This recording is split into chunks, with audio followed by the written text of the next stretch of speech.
Esta es la noche en el continente americano. Cuando amanece en Europa y cae la tarde en Asia. Así cae la noche en el continente americano y transcurre la mañana y la tarde en el resto del mundo. La noche, bajo la dirección de Claudia Gurizati. Señor presidente de Colombia, Iván Duque, gracias por esta entrevista a RCN Televisión y a NTN 24. Muchas gracias, Claudia. Un saludo muy especial. En las últimas horas usted anunció el cambio de cúpula militar y digamos es el tema de mayor coyuntura en este momento.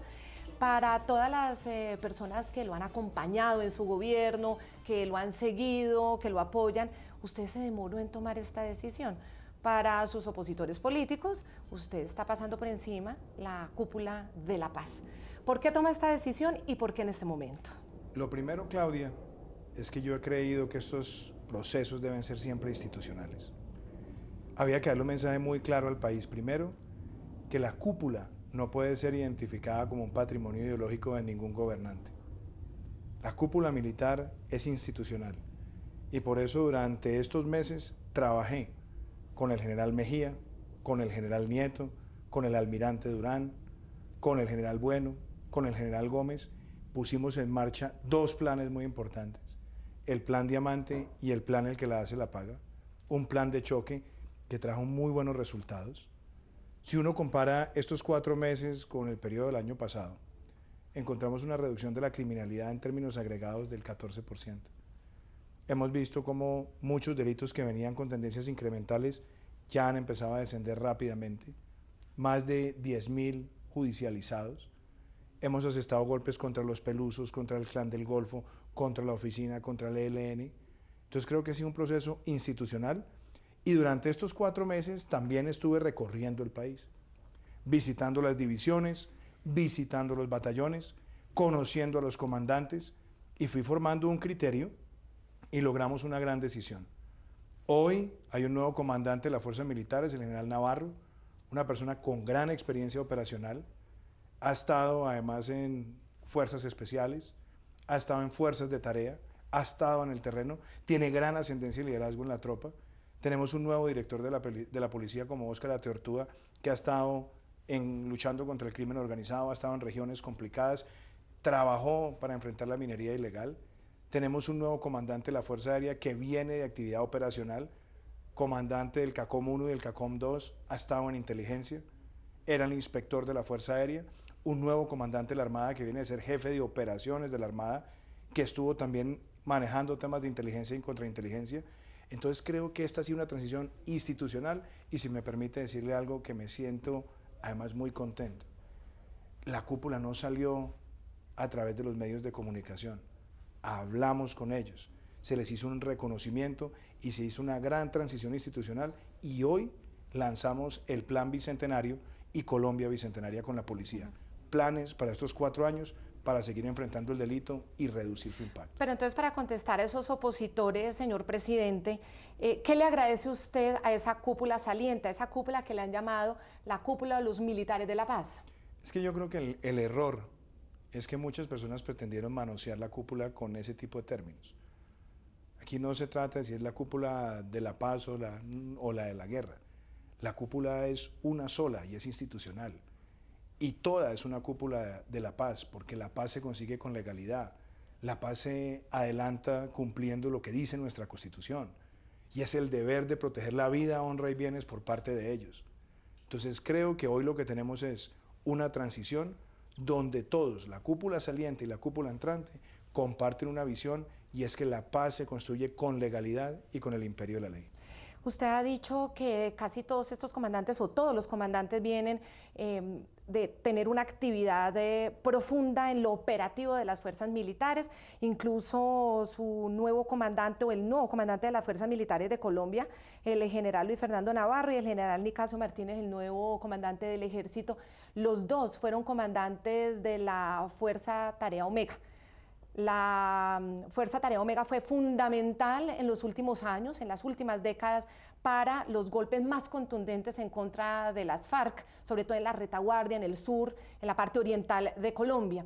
El hecho de que estos hombres además tienen unas victorias muy contundentes en contra de las FARC y que hayan sido como se les llama a estos militares, los troperos, los del terreno, los comandantes operativos, ¿qué significa? ¿Qué significado tiene para los colombianos y para los mismos militares? Lo primero, Claudia, es que en muchas regiones del país, en los últimos años habíamos visto crecer grupos armados organizados. Más de 1.800, 2.000 hombres que estaban en zonas críticas del territorio al servicio de carteles internacionales de la droga, como ha ocurrido en el Cauca, como ha ocurrido en Nariño, como lo hemos visto en muchos lugares del litoral pacífico, como lo hemos visto también en el Catatumbo. Entonces necesita personas con un gran conocimiento operacional, conocimiento en el terreno, también con un buen manejo de la inteligencia y la contrainteligencia para infiltrar esas organizaciones, asestarles golpes fuertes y llevarlos al sometimiento. Y además creo que también transmite un mensaje muy importante dentro de la fuerza pública, y es que son personas que conocen el trabajo diario, el trabajo en el terreno, y que han tenido la posibilidad de enfrentar muchísimas adversidades y lo han hecho con éxito. Entonces creo que tanto el general Navarro como el general Nicasio Martínez no solamente tienen esa experiencia operativa, sino que también su trabajo en inteligencia, contrainteligencia y la planificación integral creo que va a ser un gran activo para el Plan Bicentenario y el Plan Colombia Bicentenario. ¿Y cuáles son esos retos que tienen estos nuevos comandantes? Como usted dice, hay un fortalecimiento de los últimos años de las BACRIM. Estamos hablando también de unas disidencias de las FARC bien complejas, que la anterior cúpula también decía que superaba los 1.500 hombres. Estamos hablando de un ELN que antes casi ni existía y resultó fortalecido. Estamos hablando de Guacho, estamos hablando de una cantidad de objetivos bien complejos. Cuando nosotros empezamos el gobierno el 7 de agosto, encontramos esa situación. Por eso se lanzaron los 2 planes de choque. Y esos 2 planes de choque trajeron resultados importantes contra muchos de esos grupos. Déjenme mencionarle algunos. Los puntilleros, grupo que estaba cobrando cada vez más control territorial, lo fuimos arrinconando. Han caído varios de sus cabecillas. Los pelusos, otro grupo muy peligroso al servicio del narcotráfico. Le hemos asestado golpes muy duros. Estamos hablando de la oficina, en el caso de una actividad profundamente peligrosa que es narcotráfico y microtráfico urbano. Sus cabecillas, 2 han sido capturados, otros han sido prácticamente neutralizados en actividades en contra de la fuerza pública, y tenemos golpes también muy duros con el ELN. Hemos golpeado a delincuentes como JJ, como el Gurre, que todos a nivel territorial estaban teniendo mucho poder. ¿Qué es lo que nosotros esperamos ahora? Después del plan de choque, tenemos que hacer un plan de consolidación de la seguridad en el territorio. Usted sabe, presidente, que existe como unas voces que gritaban que definitivamente había una desmoralización y un descontento al interior de las fuerzas militares. ¿Usted cree que con esta nueva cúpula hay una nueva forma de ver quizá el futuro de las fuerzas militares? Por un lado, por otro lado, estos comandantes que fueron unos comandantes operativos muy duros en contra de las FARC, que les asestaron esos golpes, hoy ven a esos que sobrevivieron y que firmaron el acuerdo de paz sentados en el Congreso sin pagar absolutamente ni penas, ni sanciones, ni reparación a las víctimas. ¿Usted cree que hay un ánimo nuevamente en las fuerzas militares para volver a esa contundencia que tuvieron en algún momento? Yo quiero ahí separar 2 cosas, Claudia. Sí. Lo primero es que no podíamos dejar que en el país siguiera creciendo esa tesis que la cúpula está al servicio del interés político del gobernante. La cúpula está al servicio de la defensa de la Constitución y la ley con un comandante en jefe que es el presidente de la República. Por eso la primera señal de institucionalidad fue trabajar con la cúpula anterior y mostrar con ellos que sí se puede hacer un cambio en la forma en la que se dirige el trabajo de la fuerza pública, para que no haya sentidos de confusión, para que no les estén dando una instrucción y después estén retrocediendo. Entonces, ese primer trabajo que se hizo en estos 4 meses, a mí me parece importante. Con la cúpula anterior y con la cúpula nueva se construyó este plan bicentenario, que también es parte de esa transición institucional, y creo que esto es motivante para la fuerza pública. Haber despedido a los generales por la puerta grande y darle la bienvenida a la nueva comandancia con el plan bicentenario para los próximos años, me parece que es un mensaje muy importante de moral y de sentido de respeto por la fuerza pública. Y por otro lado, la nueva cúpula va a estar en el terreno. Por eso semana a semana estamos haciendo consejos de seguridad. Por eso semana a semana estoy mirando cómo van los indicadores de seguridad en el territorio. A mí, por ejemplo, me deja muy contento que en estos 4 meses hayamos logrado más de 550 municipios sin un homicidio. Pero tenemos que llegar a que el territorio realmente elimine esa tendencia incremental en algunos lugares, como lo recibimos en agosto en el Bajo Cauca antioqueño. Por eso hicimos despliegue, por eso hemos estado actuando. Y desde luego, yo creo que la otra parte de su pregunta tiene que ver, y no creo que sea solamente un tema de la cúpula, ni de la fuerza militar, ese es un tema del país. El país sí espera que haya verdad, justicia, reparación y no repetición. Y en ese concepto de justicia tiene que haber un compromiso con la reparación moral, que tiene que ver con medidas proporcionales, con la material, el trabajo, la entrega y por supuesto el reconocimiento de toda esa vida delictual. Pero lo otro es también la reparación económica. Por eso he sido muy claro que voy a firmar un decreto donde quede absolutamente empoderada la Fiscalía, que bienes que no hayan sido reportados tienen que ser extinguidos en su dominio, monetizados y utilizados para reparar a las víctimas de este país. Pero los colombianos lo que queremos es que cuando pensemos en la justicia, entendamos que tiene que haber justicia proporcional por los crímenes más graves que se cometen. Eso se puede entender de esa manera, pero acuérdese que también cuando resultaron los falsos positivos, muchos le achacaron a la presión de los resultados el hecho de que unos comandantes, unos coroneles y unos mandos medios hayan decidido cometer pues, ese crimen atroz de los falsos positivos. Yo quiero ser muy claro. Sí. Cualquier persona que deshonre el uniforme y que cometa crímenes debe ser sancionado ejemplarmente. Y los primeros que están de acuerdo con eso son los propios militares.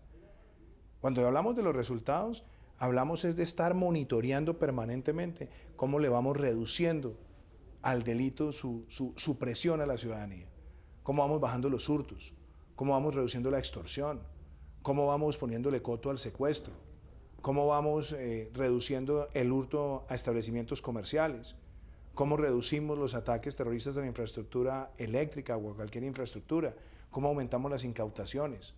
Ese es el lenguaje de los resultados. Y a eso me refiero, que la fuerza pública todas las semanas y todos los días, cuando está en operación, tenga claro que cada día es un desafío para garantizar la seguridad al ciudadano y que obviamente la mejor forma de evaluar el desempeño es a través de los indicadores. Pero además una cosa muy importante, Claudia, uno de los ejes centrales de la política de seguridad nuestra ha sido la red de participación cívica. La fuerza pública es exitosa en la medida en que va generando una compenetración con la sociedad y la sociedad lo alerta. Y nosotros recibimos una red de participación cívica que se había dejado menguar y ya supera más de 300.000 personas en todo el país. Yo quiero rápidamente llegar a ese 1.000.000 de personas que están en contacto con la fuerza pública y le ayudan a producir resultados importantes. Una de las cosas, por ejemplo, interesantes en materia de seguridad fue haber sacado adelante el decreto que nos permitió a nosotros recuperar espacios urbanos donde están circulando los niños en los parques y en la vía pública, donde dijimos se prohíbe el porte y el consumo de drogas. Más de 5.000 espacios aledaños a los colegios recuperados y más de 7.000 parques. Y eso se ha hecho gracias al trabajo de la fuerza pública, pero también al apoyo de la ciudadanía. Y las capturas a los jíbaros, finalmente, claro. ¿Qué resultados tienen al respecto? Pues ha habido capturas importantes de vendedores, muy importantes, estamos hablando de miles de jíbaros que han sido capturados. Si nosotros miramos integralmente la lucha contra el delito, en total de capturas en estos 4 meses superan las 50.000. Obviamente, ¿cuántas han sido judicializadas? Estamos por el orden de 10.000. Pero eso demuestra que hay actividad y que hay presencia y que se está trabajando muy bien en las calles. Ahora, el otro gran desafío es cómo vamos a tener una política criminal que sea acorde con esos desafíos de la seguridad, porque tenemos, en efecto, en las cárceles un problema serio de hacinamiento, y el hacinamiento lo está produciendo que hay un exceso de sindicalizados en las cárceles, y muchas responsabilidades locales de los gobiernos locales para tener infraestructuras carcelarias mínimas no se han adelantado en el país, y es muy importante que entre todos tengamos una conciencia y que entendamos que la lucha contra el delito es una lucha de toda la sociedad y que también requiere no solamente la eficacia en términos de la fuerza pública, sino también tener la política criminal que permita atender esos desafíos. Mire, Alirio Uribe es un político de la oposición del partido Polo Democrático, fue compañero suyo en el Congreso, él en Cámara, usted en Senado, cuando usted se desempeñó como congresista, y hoy decía en el Twitter algo que nos llamó la atención: la cúpula militar del presidente Iván Duque sobre Nicasio denunció en Congreso que bajo su jurisdicción se cometieron falsos positivos. Y a Navarro lo denunció en 2014 por filtrar información y tratar de manipular investigaciones de falsos positivos. ¿Usted puede garantizarle a los colombianos esta noche que no tienen esas investigaciones? Le voy a decir una cosa y sí, mirándola a los ojos, como me gusta a mí hablarle a todo el mundo. Antes de hacer una designación tan importante y con tanta responsabilidad como la cúpula militar, nosotros hicimos una evaluación rigurosa con todos los organismos de control. Y ninguno de los militares que ha sido designado para esta responsabilidad tiene una sola investigación. Y eso demuestra que se hizo un ejercicio riguroso. Yo creo que frente a este tipo de, a veces, acusaciones temerarias, la mejor respuesta es la verdad. Y por eso la mejor forma de responder a ello es mostrando que en ningún organismo de control existe frente a ellos la más mínima duda. Ahora quisiera hablar del almirante Belio Ramírez, el nuevo comandante de la Armada, un hombre también operativo, fue jefe de las operaciones navales y comandante de la Fuerza Naval del Caribe, experto en interdicción. En el año 2009 incautó $10 millones al narcotráfico. ¿Cómo se proyecta también este nuevo comandante de la Armada frente a sus relaciones con los Estados Unidos? Porque sabemos que hay una gran preocupación pues, por todos los cultivos ilícitos y por la producción de cocaína en Colombia. ¿Cómo un hombre operativo, experto en interdicción, le puede proyectar usted esas relaciones a un Estados Unidos muy demandante en ese sentido? Ahí hay dos preguntas en una. La primera, hablemos del reto. En los últimos años, los cultivos ilícitos en el país se dispararon. Colombia en el año 2012 tenía menos de 60.000 hectáreas y hoy tenemos más de 180.000. Eso fue lo que nosotros el 7 de agosto le contamos al país que estábamos asumiendo como un gran reto. Y por eso era tan importante corregir errores del pasado para construir el futuro. ¿Cómo se puede construir un futuro? Pues necesitamos primero darnos cuenta que en este país paz con coca no va a ser posible. Y que frente a esa expansión vertiginosa de los cultivos ilícitos necesitamos una acción integral. Y eso tiene que ver con erradicación, eso tiene que ver con sustitución, eso tiene que ver con desarrollo alternativo, tiene que ver con interdicción, tiene que ver con romper la cadena logística, tiene que ver con lucha contra el lavado de activos y contundencia frente a los carteles. Entonces, la cúpula que tenemos hoy es una cúpula que conoce bien esos desafíos, que ha adelantado operaciones de interdicción que se van a necesitar en los mares, por supuesto, pero también vamos a necesitar fortalecer las capacidades operacionales en los ríos de Colombia con la infantería de marina. Entonces, esa experiencia del almirante Belio Ramírez es muy importante para esos retos, pero también quiero destacar algo. Es un experto en inteligencia y contrainteligencia, que eso también se requiere para enfrentar esos retos. Y uno de los más grandes, Claudia, es que en el litoral pacífico tenemos muchos grupos armados organizados que se constituyeron en los últimos años y que están al servicio de los carteles mexicanos. Entonces necesitamos infiltrar, golpear, tener muy buena interdicción y también romperles toda la cadena logística. Creo que el equipo que tenemos hoy en la cúpula es un equipo que también va a responder a esos desafíos con éxito. Usted lleva 4 meses en el gobierno del presidente Iván Duque. ¿Cuáles son las metas que usted se está proponiendo para final del próximo año, el 2019? Porque pues está muy reciente su presidencia todavía para tener pues un resultado tan claro, pero en el final del 2019 usted ya debe tener una meta clara de erradicación de cultivos por un lado y de control, interdicción e incautación de estupefacientes.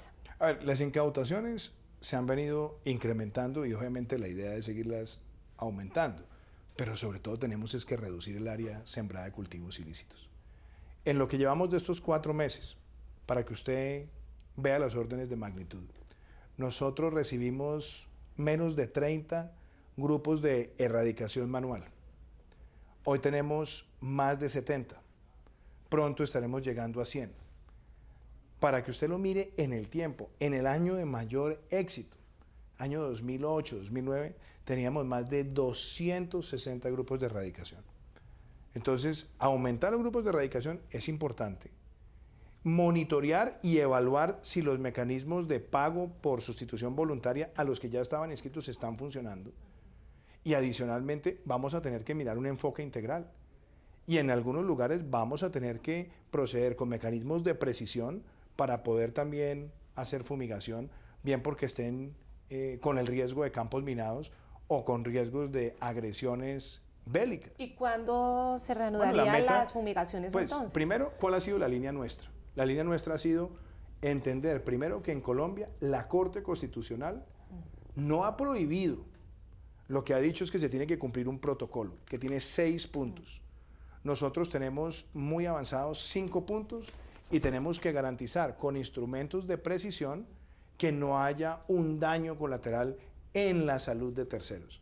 Por eso es tan importante buscar las tecnologías, los instrumentos de precisión para también contar con esa herramienta. ¿Y cuáles serían, presidente? Usted en campaña hablaba de drones. Esa es una tecnología de la cual se ha hablado mucho. La verdad es que hasta ahora los experimentos que se han adelantado en el país no han sido tan efectivos como muchos esperábamos. Inclusive muchas personas en la fuerza pública tenían ilusión de ver mucha mayor eficacia, pero lo que tenemos es que mirar si es un tema de la capacidad de los drones en cuanto al número de litros, si tiene que ver con el número de vuelos para ser efectivo. Es decir, estamos probando esas tecnologías. En otros lugares se están utilizando unos vehículos oruga. En otros lugares se pueden pensar, por ejemplo, en helicópteros, que también se están evaluando las tecnologías disponibles. Pero los aviones fumigadores. También, pero obviamente uno de los grandes avances es que puedan tener menor altitud y mayor precisión con las boquillas que utilizan para fumigación, pero obviamente tiene que ser sobre la base de que podamos minimizar cualquier daño colateral en la salud o en terceros. Claro. Pero el compromiso nuestro, y en eso quiero ser muy claro, es que Colombia necesita efectividad en reducir esos cultivos ilícitos. Y también, Claudia, es muy importante las cadenas de suministro.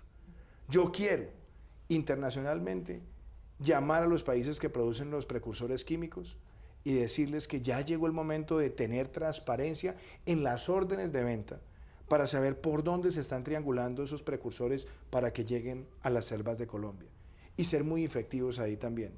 Y en lo que tiene que ver con la producción del clorhidrato de cocaína, también poder romper las cadenas de abastecimiento para que no lleguen a los cristalizaderos o a los laboratorios esos productos. Entonces la lucha tiene que ser integral, pero también soy consciente que en algunas regiones del país podemos ser efectivos con pago por servicios ambientales para sacar a personas de ese negocio, sustitución, desarrollo alternativo, tiene que ser una combinación integral. Pero lo cierto es que todos los colombianos tenemos que estar dispuestos a entender que la paz con ese crecimiento exponencial de los cultivos ilícitos no va a ser posible. ¿Y usted tiene alguna meta para el 2019, para el final del 2019? Yo quisiera por lo menos quebrar rápidamente la tendencia. Como la tendencia incremental ha sido tan grande, lo primero es poderla quebrar. En lo que llevamos de gobierno hemos erradicado 20.000 hectáreas. ¿Cuál es el reto? De manera forzada, forzosa. En muchos lugares hay resiembra y ese siempre es el reto grande. ¿Cómo logramos que el neto nos permita a nosotros quebrar la tendencia? Si usted me pregunta a mí, yo quisiera que nosotros el año entrante pudiéramos tener un neto de más de 15.000, 20.000 hectáreas, porque eso nos permitiría... Erradicadas, netas. Y es un reto grande. Pero para eso va a necesitar fumigación, para poderlas mantener sin resiembra. Vamos a necesitar el enfoque integral, porque ahí es donde nosotros tenemos que ser efectivos, en cortar la cadena de suministro, en buscar alternativas en los municipios donde tenemos mayor crecimiento, donde puede haber una combinación entre, puede ser fumigación con precisión, o puede ser también sustitución o desarrollo alternativo, o puede ser erradicación forzada, pero la verdad, Claudia, es que toda la estrategia, con todas las herramientas, nos debe conducir el año entrante a quebrar la tendencia. Y yo que espero que nosotros en estos 4 años podamos realmente superar las 100.000 hectáreas erradicadas. En los 4 años. Sí. Bueno, usted en campaña decía que la erradicación debía ser obligatoria, no podía ser voluntaria. El principio de obligatoriedad sigue siendo el principio rector. Es más, cuando hay acuerdos voluntarios, es sobre la base de reconocer que esa es una actividad ilegal. Entonces, si alguien reconoce que es una actividad ilegal y voluntariamente quiere participar en el ciclo de erradicación, lo que nosotros hemos dicho es sí, se le sigue pagando siempre y cuando haya un compromiso y una forma de comprobar que efectivamente hay una reducción. Por eso nosotros no hemos estado avanzando la topa tolondra, sino los compromisos que ya existían se pagan, pero se examina si realmente están produciendo resultados. Pero es sobre la base y la premisa que ese tipo de cultivos son ilegales y que el deseo de erradicarlos voluntariamente es parte también del reconocimiento de esa actividad ilegal. ¿Y en qué fecha podrían comenzar las fumigaciones? Es decir, usted dice que han avanzado en 5 requisitos de la Corte Constitucional que puso en septiembre pasado. Quedaría uno. ¿Cuándo creen que la Corte ya tiene esa totalidad para poder avanzar en eso? Yo espero que nosotros podamos entregarle a comienzos del año 2019 ya una serie de elementos de evidencia científica, operativa, logística, que permitan cumplir con ese mandato sexto del protocolo que pide la Corte Constitucional, que es el más complejo, que es lo que ellos llaman evidencia inequívoca de que no hay un daño en la salud. Entonces, esa evidencia inequívoca solamente la puede garantizar un mecanismo de precisión lo suficientemente claro para demostrarle a la Corte que no estamos poniendo en riesgo a ningún tercero. Pero la importancia de tener todas las herramientas a disposición, Claudia, es para que podamos reaccionar con eficacia. Yo he visto que en algunos lugares nos ha ido muy bien con la erradicación manual, en otros nos ha ido bien con el desarrollo alternativo, en otros no porque hay resiembra. Entonces tenemos que ver zona por zona, región por región, viendo los retos de seguridad también, con qué vamos a ser más efectivo, pero mi compromiso es que nosotros tenemos que ponerle primero coto ya a ese crecimiento vertiginoso, quebrar la tendencia y empezar un ciclo sustancial de reducción de cultivos ilícitos. Presidente, ¿qué pasó con alias Guacho finalmente? Pues yo le voy a contar una cosa. Para mí ha sido frustrante el hecho de haber tenido un gran despliegue operacional y no haber podido dar con él. Todos en ese momento tuvimos una información que surgió del equipo en el terreno, un equipo de gente muy capaz, hubo enfrentamiento, no pudimos verificar con plena certeza si estaba o no estaba herido. El testimonio que nos llegó de los cuerpos que estuvieron en operación era que sí lo habían herido. Ahí perdimos un gran hombre que era el oficial Oquendo, un hombre, digámoslo, con una gran vocación de servicio al país. Pero yo tengo mucha confianza, Claudia, que lo que se ha venido haciendo operacional, tarde que temprano, y yo sé que más temprano que tarde, nos va a dar un buen resultado. Presidente, hablemos ahora de la Jurisdicción Especial para la Paz, porque usted tocaba el tema hace unos minutos sobre los compromisos que tendrían que tener los que ahora hacen parte del partido FARC y que antes fueron pues, sus comandantes y los responsables, además, del secretariado de las FARC. Usted en campaña decía que tendrían que perder los beneficios todos aquellos que no cumplieron con entregar los bienes y las armas, y ya está más que demostrado que efectivamente escondieron bienes. 1.8 billones de bienes y de recursos de las FARC que la Fiscalía ha encontrado y está en todo el proceso, están incautados y en todo el proceso de extinción.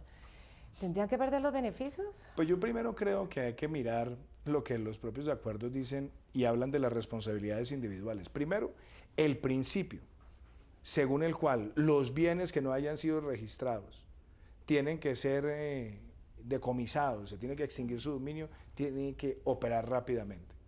Por eso voy a firmar este decreto que de manera inequívoca le hace mandato también a la Fiscalía para proceder con la extinción de dominio, monetizar y que esos recursos también se utilicen para reparar a las víctimas. ¿Cuándo firma ese decreto, presidente? Yo espero hacerlo en los próximos días. Yo espero antes del 20 de diciembre tener ese decreto firmado. Y lo otro, estoy absolutamente comprometido como colombiano con hacerle una solicitud respetuosa a la JEP, pero para que proceda. Y es, si ya tenemos claro que los bienes están escondidos y podemos hablar de quiénes son los testaferros y al servicio de quién, esa información se tiene que entregar a la Justicia Especial para que ellos mismos digan, aquí hubo un delito continuado, incumplieron y tienen que pasar a la justicia ordinaria para tener una sanción conforme a ese delito continuado o a ese nuevo delito. Pero ahí necesitamos efectividad. Y la otra cosa, la quiero decir también de una manera muy clara frente a la Justicia Especial. Verdad, justicia, reparación y no repetición. ¿Qué esperamos nosotros? que las personas, y me digo nosotros, me refiero a los colombianos, que las personas que han cometido crímenes de lesa humanidad, que además ostentan una representación política, No, ya la tienen, hay muchos sentados en el Congreso. Puedan o deban salir de su representación política para cumplir la pena, y si es del caso que el partido pueda llenar ese escaño con una persona que no tenga deudas con la justicia. ¿Y eso cómo lo va a lograr frente a la JEP? ¿Cuál es la expectativa? La decisión de la Corte Constitucional sobre la ley estatutaria. Entonces yo quiero ser muy claro, porque muchas personas me han preguntado ¿por qué no se ha presentado esa reforma? Y yo he dicho, porque depende de la sentencia de la Corte Constitucional sobre la ley estatutaria. Como la Corte se pronunció a través de un comunicado de prensa, deja entrever, aunque no es claro, si realmente se le va a quitar ese privilegio de la representación política. Si una persona, cualquiera, que está en el Congreso, comete cualquier delito, no solamente será sancionado y debe salir del Congreso, sino que nunca más puede volver al Congreso. Entonces, para que no tengamos ese doble rasero, yo realmente espero que aquí sí tengamos, por parte de la Corte Constitucional, respetando su independencia y su fuero, que le deje claro a los colombianos que quien sea sancionado por crímenes de lesa humanidad o quienes le sean ratificadas esas condenas por crímenes de lesa humanidad, deba retirarse del Congreso para cumplir la pena. El otro punto es que en el acuerdo parecía muy claro que en los casos de delitos posteriores al acuerdo, en el caso, por ejemplo, del narcotráfico en el que está involucrado Santrich con un pedido de extradición, pues la jurisdicción especial lo que tenía que evaluar es si estos hechos se cometieron antes o las pruebas corresponden a antes o después de los acuerdos. Ahora están decretando pruebas, como decidiendo si hay pruebas o no de la actuación de Santrich. La Procuraduría dijo que se extralimitó. ¿Usted qué piensa frente a esto y qué petición le hace a la JEP? Yo creo que aquí tenemos realmente un hecho frente al cual se necesita mucha claridad. Primero, una Corte Federal de los Estados Unidos solicita una detención en una operación que adelantan la DEA y la Fiscalía General de la Nación por un delito de narcotráfico cometido por la solicitud que hace el juez después de la firma del acuerdo. Se captura a la persona solicitada y empieza un tire y afloje de quién es el que determina y con qué base determina si los delitos se cometieron después de la firma de los acuerdos. Ahí lo que creo yo es que puede estar en riesgo la cooperación judicial histórica que ha tenido Colombia con los Estados Unidos, porque se está presumiendo que la solicitud está hecha sobre una información falsa y es si los hechos se ocurrieron con posterioridad a la firma. Entonces, si se le pide además a un país requirente las pruebas, se está violando el mismo principio de la cooperación judicial, donde siempre hay una buena fe y una credibilidad en el Estado requirente. Por eso es tan importante que rápidamente se pueda demostrar sobre la confianza en la solicitud que esos delitos fueron cometidos con posterioridad a la firma, que la Corte Suprema de Justicia, porque ya es un tema de la justicia ordinaria, haga la valoración y ponga a disposición del presidente de la República el proceder con esa extradición. Y por supuesto, como presidente de la República, estoy listo para responder a ese llamado que me haga la Corte Suprema de Justicia, pero yo creo que lo que no podemos es seguir en una especie de calma, donde nada se resuelve y las cosas siguen viendo el tiempo pasar. Se dice mucha gente, muchos políticos, muchos analistas, y me parece a mí, Claudia, y en eso tenemos que ser claros los colombianos, todo aquel que reincida, todo aquel que esté con un pie en la criminalidad debe recibir la sanción más dura posible y además perfectamente, si procede la extradición, se debe proceder con ella y mantener también la cooperación mientras se cumple la pena en los Estados Unidos con los compromisos que hay con la justicia colombiana. Es decir, que si esto se extra, usted firma la extradición de Santrich y lo envía a Estados Unidos. Por supuesto, sin lugar a dudas. ¿Por qué? Porque hay una evidencia. Además, le quiero decir una cosa. Mi antecesor, en una locución televisada, en presencia del fiscal, dijo que la evidencia era conducente y concluyente. Entonces, con más razón, porque lo que tenemos aquí es que reafirmar el principio de que no va a haber tolerancia con la repetición, Por eso es muy importante, y yo respeto la independencia de lo que tenga que pronunciarse rápidamente la Justicia Especial y la Corte Suprema, pero aquí estamos listos para hacer cumplir la Constitución y la ley. El otro punto son los que fueron en su momento comandantes de las FARC y parte del secretariado de las FARC que están perdidos: Iván Márquez, estamos hablando de Romañas y alias El Paisa, que además cometieron todo tipo de crímenes en su momento. No comparecen y la JEP les está dando unos plazos. Yo le he dicho públicamente a la Justicia Especial para la Paz que es importante, respetando su fuero, pero es importante que el mensaje para el país no sea dudoso. Y por eso ellos no pueden seguir creyendo que se están presentando a través de comunicaciones o de apoderados. Su paradero es muy importante. Y se le mandó una carta por parte del Ministerio de Defensa hace varias semanas también a la Justicia Especial, donde después de haber escuchado un testimonio en un Consejo de Seguridad, donde había un supuesto hecho de reclutamiento de combatientes o de criminales en cabeza de alias El Paisa, se le pidió a la JEP que nos dijera dónde estaba. Obviamente nosotros no podemos tener una información concluyente para proceder con una captura sobre la base de un supuesto, pero lo que sí esperábamos era que la JEP inmediatamente requiriera la presencia de ese ciudadano allá. Claro que la JEP lo puede requerir, pero no sabe dónde está. Claro, pero ahí viene el punto. Es que el requerimiento debe tener también un elemento de perentoriedad. Si se requiere, tiene que estar personalmente en tal fecha, o si no, que la JEP nos diga si las personas ya salieron del proceso y nosotros en ese caso proceder a adelantar una captura. Pero lo que no se puede es seguir dejando estos temas avanzar y que ellos se sigan burlando de los llamados de la justicia, mandando telegramas o mandando apoderados, porque esa es una forma de humillar a las víctimas. ¿Y el gobierno, el Ministerio de Defensa, los militares saben dónde están ellos tres? Nosotros hemos tenido informaciones que han venido de la propia ciudadanía en los lugares donde adelantamos nosotros consejos de seguridad. Pero lo que nosotros también tenemos que ser muy claros es en exigirle a la JEP que nos diga cuál es el estatus. Ellos van a seguir entonces presentándose a través de apoderado y a través de comunicación. A mí me parece que eso es un mal precedente. Entonces, si la JEP es absolutamente clara con su responsabilidad, tendrá que determinar hasta cuándo les va a aguantar a estos señores esa falta de seriedad de presentarse cuando se han requerido, y yo espero que si nosotros tenemos más indicios, constituir con la Fiscalía un antecedente criminal y proceder eventualmente con una captura. Pero lo que no podemos dejar es que haya personas que estén con un pie hablando de paz y con el otro con la tentación de volver a la criminalidad. Como le digo, esa carta se mandó para una solicitud puntual sobre alias El Paisa. Después la JEP ya le pide al Ministerio de Defensa decir dónde está. Con mucho gusto nosotros podremos identificar dónde está, pero que la JEP entonces nos diga a nosotros que podemos proceder con una captura sobre la base de que hay un incumplimiento y que esa persona salió del proceso. ¿Ustedes le van a decir a la JEP entonces, según la inteligencia militar, dónde están ellos? Estamos en ese proceso, por supuesto, Claudia. Pero lo que más importa no es que nosotros digamos dónde está hoy, o dónde está mañana, dónde está pasado mañana.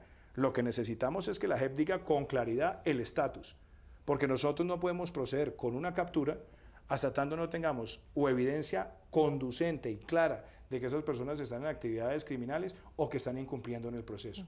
Yo espero que la JEP diga si esas personas no están en el proceso y nosotros podamos proceder entonces a decir tienen que presentarse a la justicia ordinaria como corresponde si están en actividades criminales. Presidente Iván Duque, en las últimas horas se ha presentado una tensión, un incidente diplomático bien complejo entre Estados Unidos y Rusia por cuenta de los aviones, los bombarderos, los Tu-160, que tienen más capacidad para movilizar armamento nuclear, los rusos que aterrizaron el lunes en el aeropuerto de Caracas.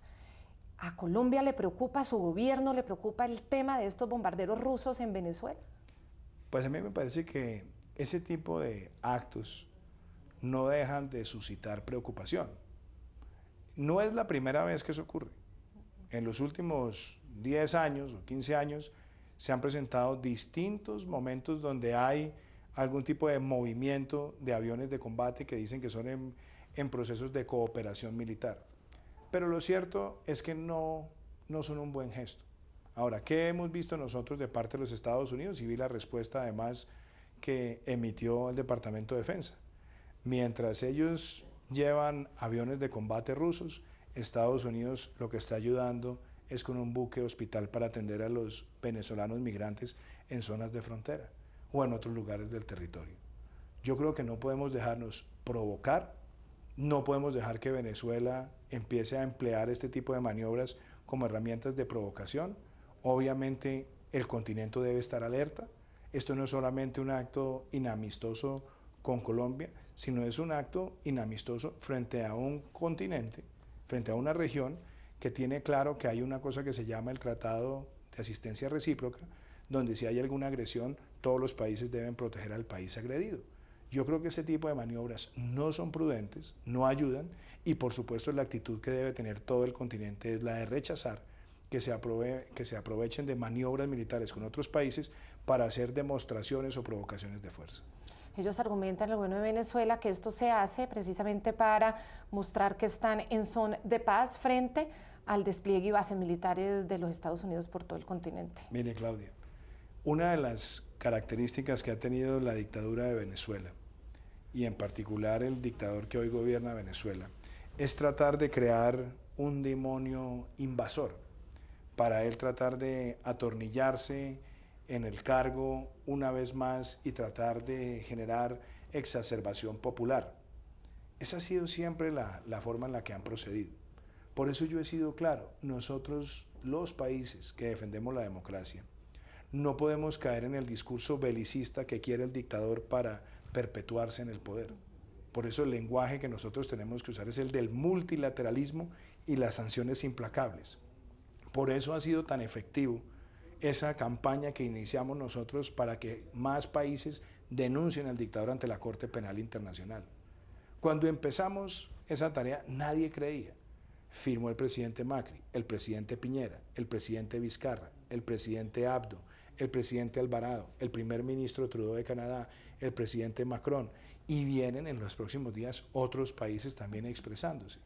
Eso, para que se abra rápidamente una investigación, se cierre el círculo y venga eventualmente una sanción dura contra la dictadura, es más importante en términos del multilateralismo que caer en el discurso belicista que quiere el dictador crear en su fantasía para él tener la legitimidad de atornillarse al cargo. Tenemos información sobre que ya se están nombrando, la Corte Penal Internacional está nombrando a los jueces que están asumiendo el caso de esa denuncia que comenzó con esos 6 países, esos 6 gobiernos que usted menciona. ¿Qué información tiene usted? ¿Cómo ha avanzado eso al interior de la Corte? Usted recordará que hace 2 años, siendo yo senador de la República, denuncié a Nicolás Maduro ante la Corte Penal Internacional con la firma de 76 senadores de Colombia y 55 parlamentarios de Chile. Países. Cuando eso se presentó, muchas personas eran escépticas. ¿Qué se logró? La apertura de la observancia preliminar. Y después vino un esfuerzo importantísimo del secretario general de la OEA, Luis Almagro. Y él presentó un reporte muy detallado sobre la sistematicidad de los crímenes cometidos por la dictadura. Y es a partir de la primera denuncia y el reporte del secretario Almagro que los países estamos yendo a la Corte Penal a solicitar esa investigación. Ya hay 3 jueces en evaluación preliminar. Yo espero que venga la investigación formal y espero que haya una sanción efectiva, entre otras cosas, para que quede clara ante los ojos del mundo que la Corte Penal Internacional no puede seguir circunscrita solamente a los casos en África, cuando tenemos un tema tan grave, tan protuberante, tan profundamente doloroso en sus repercusiones humanitarias, como las violaciones que comete la dictadura de Venezuela todos los días. ¿Colombia es de los países que apoya a Almagro como secretario general de la OEA para su reelección? Se lo digo con esta claridad, sí. El secretario general Almagro debe ser reelegido. Ha mostrado un gran compromiso en la defensa de la Carta Democrática Interamericana. Ha mostrado un gran compromiso al denunciar los atropellos de la dictadura de Venezuela. Ha mostrado un gran compromiso en propiciar la reflexión del continente sobre la crisis migratoria detonada por la dictadura de Venezuela. Creo que ha sido un secretario general comprometido con la defensa de los instrumentos que tenemos en el continente para hacer valer los derechos y proteger la democracia. Y ahora hablemos del fenómeno de la migración, porque Colombia ha resultado ser el mayor receptor de los venezolanos que están huyendo de esa crisis humanitaria tan terrible a la que están sometidos. Y estamos hablando de 2 escenarios, uno pesimista y otro más optimista. El optimista dice que no van a pasar de 2 millones de venezolanos los que se queden en Colombia. El pesimista habla de 4 millones de venezolanos con un costo de más de 20 billones de pesos, lo que costaría en 4 años, comparado con 12 billones si serían solamente 2. ¿Qué ha logrado su gobierno para que los demás países, la comunidad internacional realmente también se comprometan con estos costos? Empecemos por lo primero, Claudia.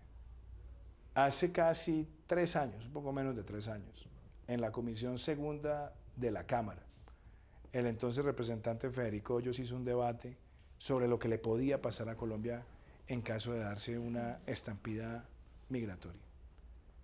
Se denunció con escenarios todo lo que podía pasar y no se tomaron las medidas oportunas.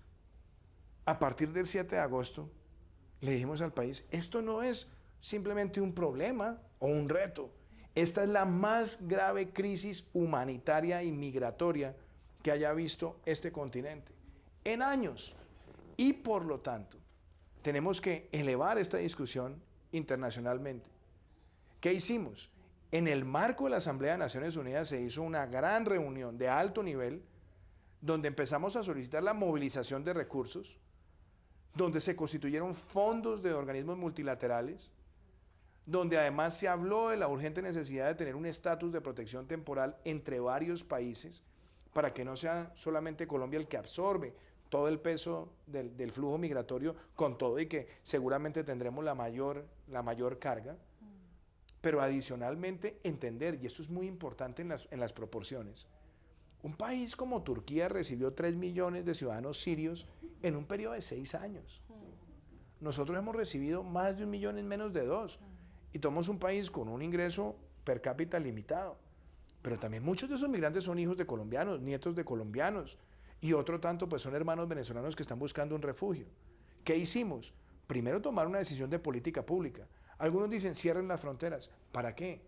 Se cierran y entonces entra la inmigración totalmente descontrolada por cualquier lugar. Hacerla con normalización migratoria, hacerla con atención, hacerla para caracterizar temas tan importantes como los temas de salud, donde hemos visto, por ejemplo, que ha llegado ciudadanos con sarampión y que es preferible tener normalizada la situación para atenderla que dejarlo desordenado, muestra que la respuesta ha sido integral.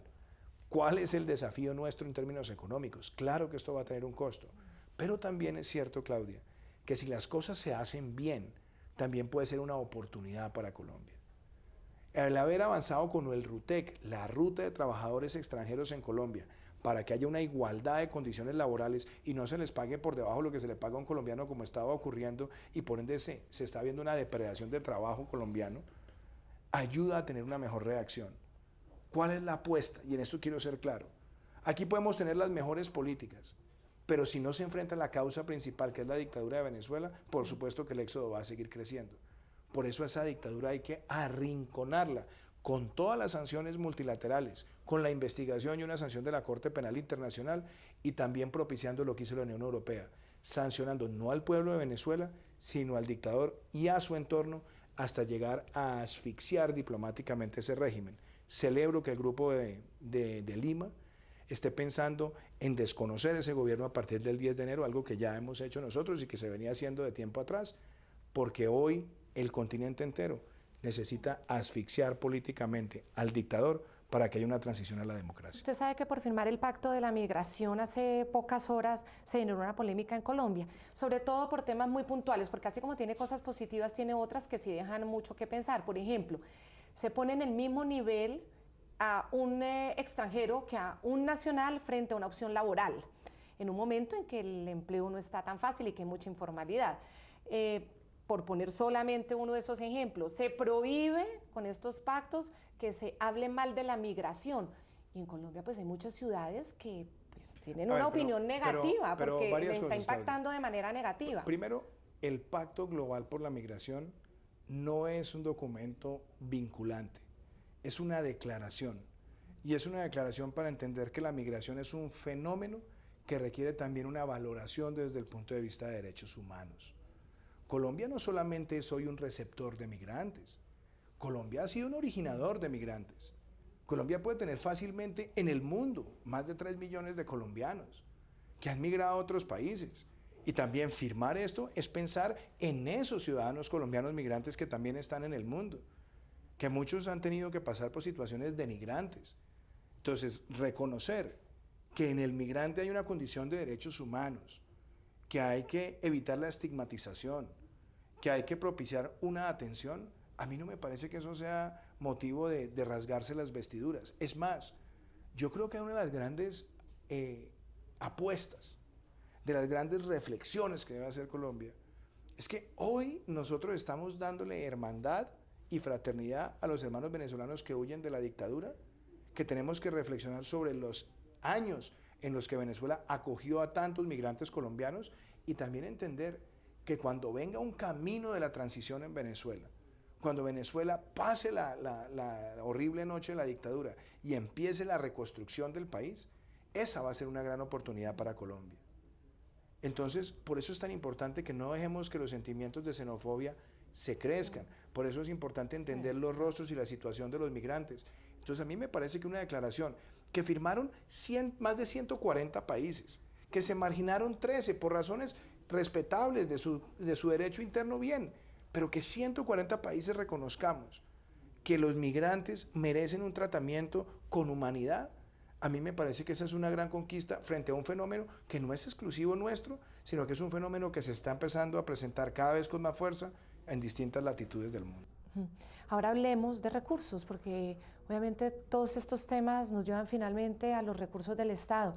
Ahora, cuando hablábamos de la sustitución de cultivos y de todos los programas alternativos, los programas sociales, las familias en acción, los jóvenes en acción, todo lo que se requiere también para salir de las 209.000 hectáreas de coca según la Casa Blanca, para atender esta crisis y para que el Estado funcione y los programas sociales elementales de la gente funcionen. De 14 billones de desfinanciamiento que usted dice encontró en su gobierno, solo va a recuperar 7 o va a lograr tener 7 billones con el proyecto que está debatiendo el Congreso de la Ley de Financiamiento. Primero, Claudia, a mí me parece que el punto de partida es un punto de asinceramiento. No es que yo diga, no es que yo me inventé, no es que eso salió de la manga. No, se lo pregunto porque como los funcionarios del anterior gobierno dicen que no es verdad, dicen que era solo 5 billones el desfinanciamiento, lo dice todos los que trabajaron con el exministro Cárdenas y él mismo. Pero por eso es importante responder con la evidencia. Hablemos con la evidencia. Estas cifras se llevaron al Congreso. Primero, ese presupuesto fue radicado antes de salir el gobierno anterior y antes de terminar el Congreso anterior. ¿Qué pasaba? El servicio de la deuda se subía de 18 a más de 30 billones de pesos. El presupuesto de inversión se reducía en 8 billones de pesos. Y nosotros nos sentamos a hacer un arqueo clarísimo, cuenta por cuenta, y le mostramos al Congreso lo que estaba desfinanciado. ¿Qué estaba desfinanciado? Los subsidios eléctricos para los estratos 1, 2 y 3, que además no solamente lo estamos diciendo nosotros, está la carta del ministro saliente del gobierno anterior de Minas haciéndole esa solicitud al Ministerio de Hacienda. Estaba desfinanciado un programa tan importante como el adulto mayor. Estaba desfinanciado los subsidios de gas para los hogares más vulnerables del país. Estaba desfinanciado programas tan importantes como vías terciarias. Entonces, nosotros lo que le dijimos al Congreso, y por eso es importante, porque ellos dicen que es que el gobierno Duque quiere gastar más. El monto del presupuesto es el mismo. Nosotros no cambiamos el monto. Lo que sí hicimos era proteger el gasto. Que dejó el gobierno anterior. El monto del presupuesto es el mismo. O sea, que la teoría que es que usted quiere gastar más. Es exactamente el mismo. Lo que nosotros sí estamos haciendo es protegiendo el gasto social para los más vulnerables del país. Porque en estos momentos es lo que no queremos que ocurra, que se sacrifique el gasto social. Yo sé, a mí me pueden criticar muchas cosas, pero nosotros lo que estamos defendiendo acá es el presupuesto social de los colombianos. Por eso nosotros con claridad le dijimos al Congreso, este presupuesto queda desfinanciado en 14 billones. Ahora el reto es conseguir los recursos. Ahora bien, sí, se presenta la ley de financiamiento, la ley ha tenido momentos de mucha turbulencia, pero se está preservando hoy por lo menos un recaudo de 7 u 8 billones de pesos. Si el Congreso decide que esa es la cifra en la que vamos a trabajar, significa que tenemos que hacer aplazamientos y recortes. Ahora, ¿qué le voy a decir yo? Y se lo digo mirándole a los ojos. Yo no voy a sacrificar el gasto social de este país. Tendremos Entonces, tendremos que recortar en funcionamiento, tendremos que aplazar algunos proyectos de largo plazo mientras se consiguen como otros por recursos de otras ejemplo, fuentes. Hay que sentarse detalladamente, pero darle la prioridad a lo social. Es que, Claudia, cuando a mí me preguntan, ¿usted por qué tiene esa obsesión con la palabra equidad? Y otros dicen, ¿eso qué significa? Yo le voy a decir qué significa. En Colombia hay 500.000 personas que no tienen luz eléctrica. En Colombia hay 430 municipios que tienen una calidad del agua que está en pésimas condiciones de salud. Hay más de 260 municipios que están a 2 horas de la cabecera más próxima con unas vías que no le permitan a los pequeños productores salir. Este es un país que necesita duplicar la jornada única y sobre todo llevar la cobertura de educación a las zonas rurales donde el promedio de años de educación de un niño en el campo son 5.4 años, mientras el niño en la ciudad son 9.6. En La Guajira, solamente el 4% de la población rural tiene acceso al agua. Entonces, hablar de cerrar estas brechas y hacerlo en el marco de una economía de mercado con sentido social es lo que nosotros queremos. Por eso de la ley de financiamiento, yo quiero aprovechar y decirle esto. Uno, aquí no se está golpeando la clase media. Aquí donde se está aumentando un poco más la tributación son personas que tengan ingresos mensuales salariales de más de 40 millones de pesos. Un poco más. Aquí se está agravando un poco patrimonios de más de 5.000 millones de pesos. Se está poniendo una racionabilidad en los dividendos. Y se está haciendo más transparente el sistema tributario. ¿Por qué se subió ese impuesto a 5.000 millones cuando estaba mucho más bajo, estaba en 2.000 o 3.000 millones? No, lo que pasa es que primero el impuesto por muchos años era a los patrimonios corporativos y ya se había hecho la transición hacia patrimonios de personas naturales. Y entonces lo que se está haciendo es una proyección de todo lo que se venía acumulado, inclusive cuando usted lo revisa con respecto al año 2002 cuando se introdujo, en el 2002 eran presupuestos de más de 3.000 millones, lo cual sería mucho más. De hecho hoy a partir de 5.000 tenemos una expectativa de recaudo que es importante, por lo menos de casi 1.5 billones, y esos son recursos que le sirven a la nación. La unificación de cédulas, y algo que es importante, Claudia, ¿por qué ha sido la obsesión mía con bajarle la carga tributaria a los que generan empleo? Es que este país tiene más de 50% de informalidad. Y si la informalidad la dejamos crecer, son personas que no van a tener cobertura pensional, son personas que van a estar frágiles en el sistema de salud, se vuelve vulnerable el sistema de salud en su sostenibilidad. Entonces, pensar en un país que genere empleos formales significa bajarle la carga a la micro, a la pequeña, a la mediana y a la gran empresa, que se detone un mayor crecimiento de la economía, que eso nos permita tener mayor generación de empleo formal y por ende hacer una transición hacia un país de clase media. Esa es la obsesión y esos espíritus de la reforma se han conservado, además de algo que a mí me parece importante y es llevar inversión al campo para generar empleo formal rural en un país donde cerca del 80% de la población en el campo está en el régimen subsidiado de salud, lo cual evidencia esa informalidad. La informalidad.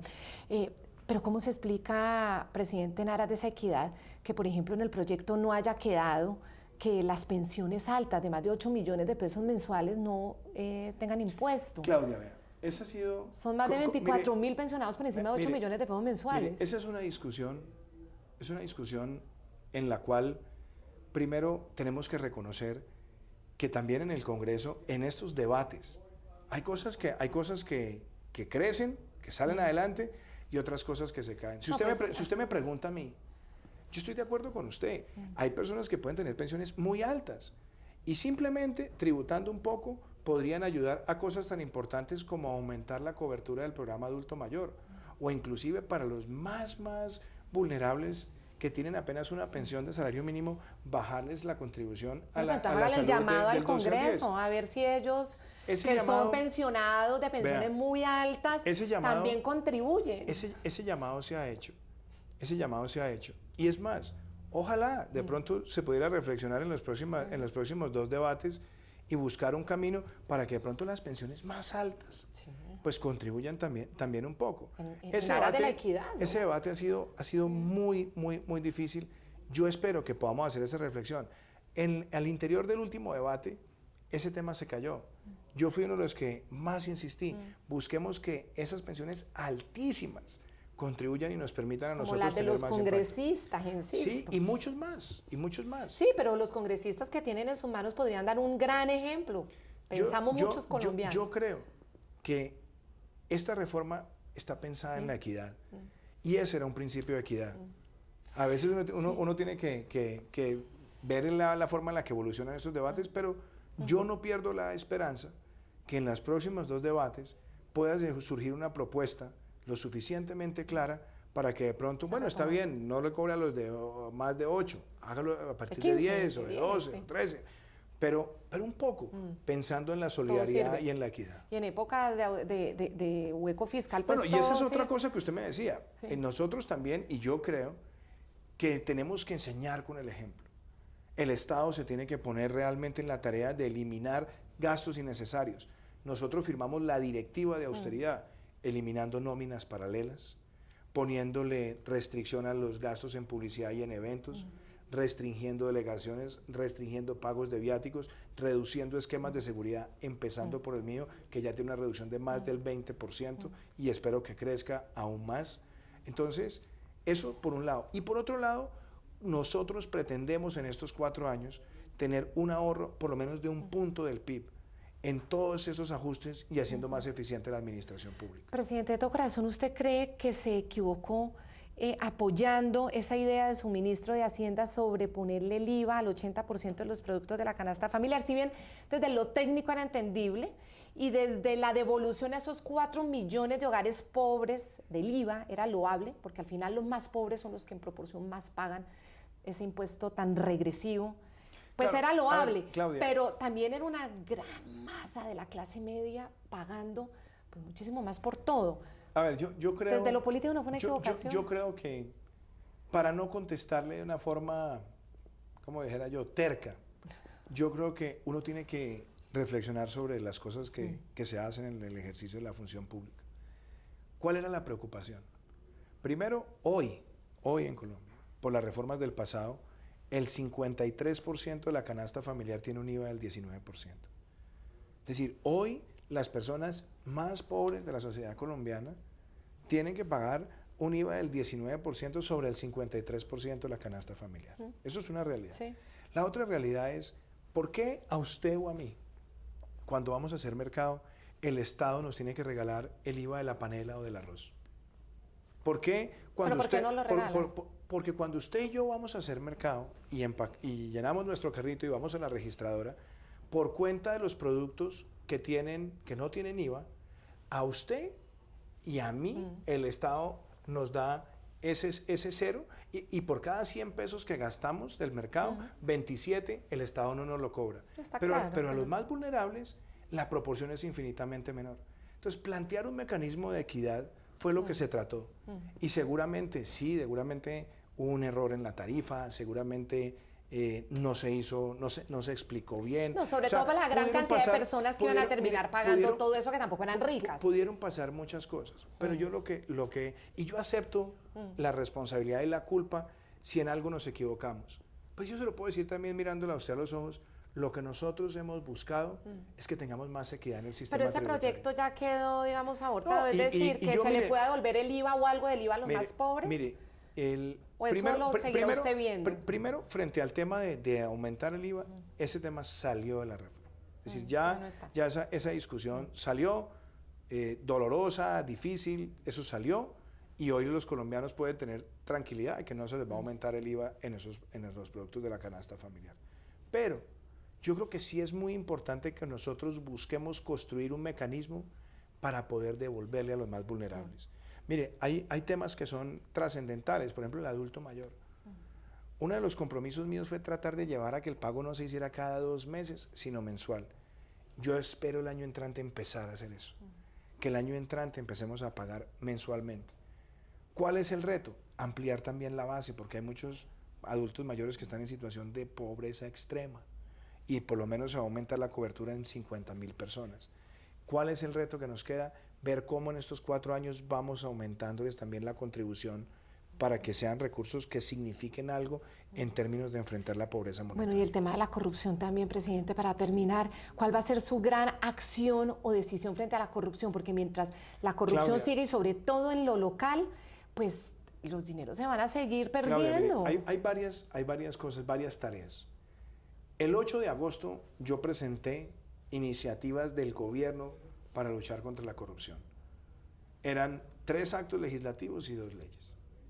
Después de la consulta del 26 de agosto, que aunque no alcanzó el umbral, nosotros reconocimos como un pronunciamiento importante del pueblo colombiano, se buscó la convocatoria de la mesa técnica y se presentaron unos proyectos al Congreso. La gran mayoría son actos legislativos y van haciendo su tránsito. Solamente se podía discutir la primera vuelta antes de terminar esta legislatura y seguirán el año entrante. Eso es la parte normativa. Pero yo quiero hablarle desde el punto de vista de dónde están los grandes mensajes. El primero, desclientelizar la administración pública.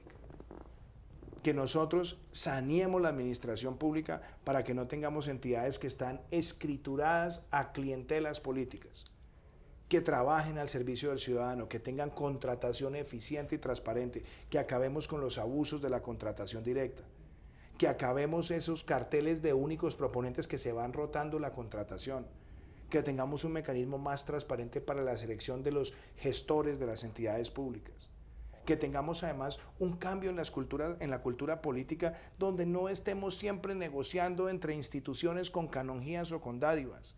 Son acciones puntuales. Y otras, hacer públicas las declaraciones de renta de los altos funcionarios. Yo sé que el proceso en el Congreso estaba lento, pero tomamos la decisión con una directiva presidencial de hacerlo a nivel del gobierno central. Y la otra cosa, denunciar con firmeza donde esté la corrupción, perseguirla sin contemplación y sin anestesia para que el país se dé cuenta que todos tenemos que ponernos en esta tarea de denunciar a los corruptos y de buscar su sanción. Y yo espero también, Claudia, que podamos avanzar muy rápido en este país para darle una sanción a los que pagan por pecar, a esa corrupción muchas veces corporativa para valerse de contratos a partir de sobornos, que empresa que caiga en esas prácticas tenga una sanción ejemplarizante, que nunca más pueda volver a contratar con el Estado colombiano, que se levante el velo corporativo y que haya una responsabilidad de sus gestores. Pues ojalá eso pase, presidente, porque los colombianos están perdiendo la fe en la lucha contra la corrupción. Pero ¿sabe una cosa? Yo quiero decirle esto. Yo no creo que la fe se deba perder, porque yo creo que se están dando pasos importantes. A mí, por ejemplo, me preocupa que por razones políticas, entonces ahora, que este proyecto está lento, que este proyecto no salió. No, la discusión es que hay que seguir todos apoyándolo y sacándolos adelante los que están en el Congreso. Pero en el diario vivir, yo siento que la ciudadanía colombiana está cada vez más volcada a denunciar la corrupción. Por eso nosotros queremos seguir habilitando líneas de denuncia, mecanismos de denuncia, y yo seré el primero en denunciar con toda la vehemencia cualquier acto de corrupción que vea en la administración pública. Pero eso empieza también por tener ese trabajo entre el Estado y la ciudadanía para denunciar y que los corruptos sepan que toda la sociedad los está mirando. Pues, presidente Iván Duque, muchísimas gracias por esta conversación Claudia, extensa, interesante, profunda. Son muchísimos temas que tenemos que seguir hablando para otra entrevista más adelante. Muchísimas gracias. Gracias. En nombre de los televidentes tanto de RCN como de NTN 24.